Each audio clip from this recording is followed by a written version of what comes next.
राना साहब, गुज़िश्ता 72 घंटे से लापता तहरीक-ए-लब्बैक पाकिस्तान के जो सरबराह हैं साद रिजवी और उनके जो भाई हैं अंस रिजवी, क्या उनको गिरफ्तार कर लिया गया है? उनका सुराग तो लगा लिया गया था। कल डीआईजी ऑपरेशंस लाहौर फैसल कामरान ये दावा कर रहे थे कि उनकी एक एक जगह हमने लोकेशंस ट्रेस हो गई हैं।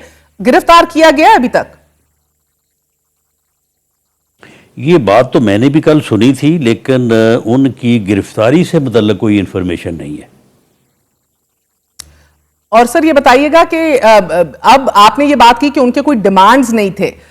उनकी डिमांड्स अगर कोई नहीं थे, फिर वो बाहर आके उन्होंने अब लाहौर हाई कोर्ट का भी रुख किया है कि हमारी जो डेड बॉडीज हैं वो वापस की जाएं।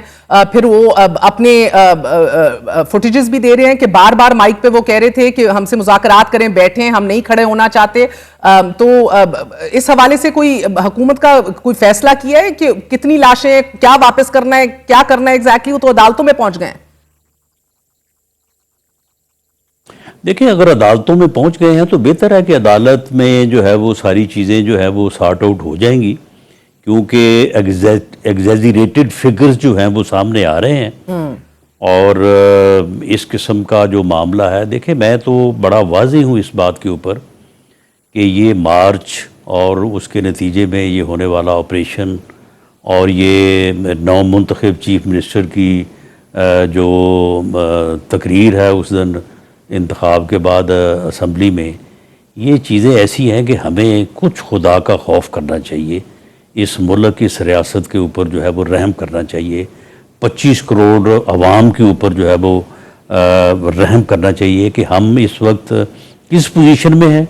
एक तरफ जो है वो हिंदुस्तान जो है वो साजिशें कर रहा है और एक प्रोपेगेंडा उसने भी कल का दोबारा से जो है वो शुरू किया है। दूसरी तरफ जो है वो अफ़गानिस्तान है और दरमियान में हम ये काम कर रहे हैं, यानी और ख़ास तौर पे मैं समझता हूँ कि इन चीज़ों को जिस तरह से जो है वो डिस्कस किया जा रहा है, उन चीज़ों को बढ़ा चढ़ा के पेश किया जा रहा है, तो ये मामला जो है हमें कम से कम जो है वो अपने मुल्क की जो है वो बेहतरी जो है वो सोचनी चाहिए। ये मुल्क है तो सब कुछ है।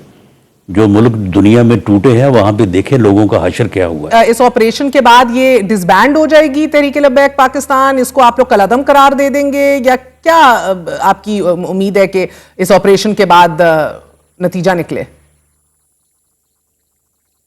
देखें, मुकदमात तो दर्ज हुए हैं, क्योंकि इसमें कोई तकरीबन 150 के करीब जो है वो पुलिस के जो है वो ऑफिसर और जवान जो है वो बड़ी बुरी तरह जो है वो ज़ख्मी हुए हैं, बल्कि उनमें से बाज़ तो क्रिटिकल हैं। और इसमें नंबर मैं नहीं वेरीफाई करता, लेकिन पुलिस के लोगों की एक SHO साहब का तो कल जो है वो सारा मीडिया पे दिखाया जा रहा था, तो लोग जो हैं वो शहीद हुए हैं। तो उसके ऊपर मुकदमात तो दर्ज हुए हैं और उनके नतीजे में एहलकार तमाम उम्र के लिए अपाज हो चुके हैं। पंजाब गवर्नमेंट प्रोसीड करती है। जी, ये भी कल अपना जो है वो DIG ऑपरेशन लाहौर ने कुछ 60 के करीब उसने कहा कि जो परमानेंट डिसेबल हो गए हैं। तो ये चीज़ें जो हैं ये सारी जो है वो अभी यानी इब्तदा में है, ये आगे इनके कॉन्सिक्वेंसेस होंगे। ठीक है। और आप कॉन्सिक्वेंसेस होंगे यानी कि ये इनको कलअदम भी करार दिया जा सकता है अगर फैसले अदालतों से आ गए और ये साबित हो गया?